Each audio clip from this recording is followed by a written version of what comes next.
Hello guys, এখন ready হয়ে যাচ্ছি। বিশাল যাব, আমার ফ্রেন্ড এসেছে, ফ্রেন্ডের সাথে যেতে লাগে। অনেক দিন পর এসেছে আমার ফ্রেন্ড। এই যে তার ছেলে আর আমার মেয়ে দেখো কি করছে, আমার কাম করে দিচ্ছে পুরা। আমি দিয়ে পাশে আমি রেডি হচ্ছি, আমার লগে আমার সাথে মানে আমার ফ্রেন্ডও রেডি হচ্ছে একসাথে। এদিকে আমরাও রেডি হয়ে যাচ্ছি। আমার মেয়েকে রেডি করে দিয়েছি, ওর ছেলেকে রেডি করে দিয়েছে। রেডি হয়ে দেখো আমার লুকটা। আমার টিউশন পড়াই, টিউশন স্টুডেন্ট পড়ছে, তাকে এখন ছুটি দিয়ে দেব। আমার মেয়ে আর ছেলে দেখো কি করছে। আমার ফ্রেন্ডের ছেলে হয়, যে আমার ফ্রেন্ড মানে অল্প লজ্জা পায় ক্যামেরার সামনে আসতে, এই যে হাসছে তাই লজ্জা পায়। এখন বেরিয়ে পড়লাম আমরা যাওয়ার জন্য।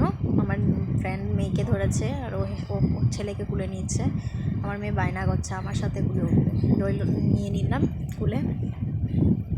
এখন বেরিয়ে পড়লাম দুজনেই, গিয়ে তোমাদেরকে শেয়ার করব। এখন টমটমে উঠে নিই আগে। এই যে টমটমে উঠে নিলাম। বিশালে এসেছি তো ঠিকই, কিছু পছন্দ হচ্ছে না, মানে কালেকশন বা বেবি কালেকশনগুলো ভালো নয়, ভাল লাগছে না দেখতে। এই যে আমার ফ্রেন্ডও ভাবছে যে কী নিব কী নেব না।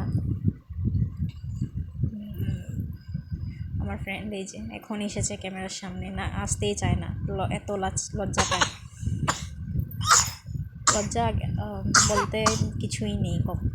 এই যে আমার ফ্রেন্ড ভাবছে আমার সাথে কী যেন বলছে, ভুলে গেছি। এই যে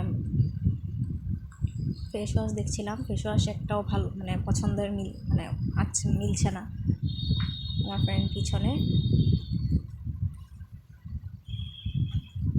পাচ্ছি না, মানে যেটা খুঁজছি সেটা পাচ্ছি না। এখন বিল করে নিলাম,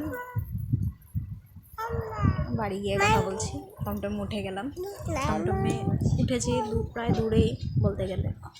এই যে আমার ফ্রেন্ড বসে আছে আমার সাথে। বাড়ি গিয়ে বাড়িতে এসে গেছি গাইস। এখন মানে আর ভাল লাগছে না, মানে বাচ্চাও মানে মেয়েও ঘুমাবে, কাঁদছে। তো এটুকু পরে কথা বলবো next day. Bye bye guys, next ব্লগে দেখা হবে আবার।